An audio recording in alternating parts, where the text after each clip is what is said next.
పనసకాయ ఫ్రూట్ పై తినేస్తాం కదా, ఈ గింజలు అన్నమాట. ఈ గింజలను ఇలా ఫ్రై చేసుకోవాలి. ఫ్రై చేసుకుంటే అసలు అయితే కట్టెల పొయ్యిలో వేసుకుంటే చక్కగా మెస్ అయిపోతాయి, చక్కగా ఉంటాయి, బాగుంటాయి.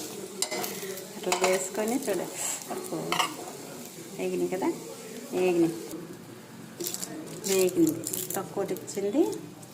ఇప్పుడు ఇది ఫ్రూట్ బాగా కాలింది, ఇలా కాల్చుకోవాలి. ఇలా కాల్చుకుంటే అది చూసారా ఎంత బాగా వచ్చిందో, పిండి పిండిగా ఉంటుంది లోపల.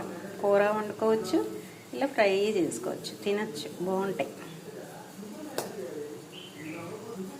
సూపర్ అనమాట.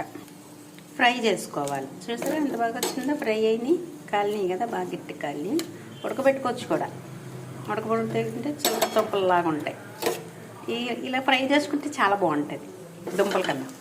ట్రై చేయండి ఒకసారి పనస గింజలతో.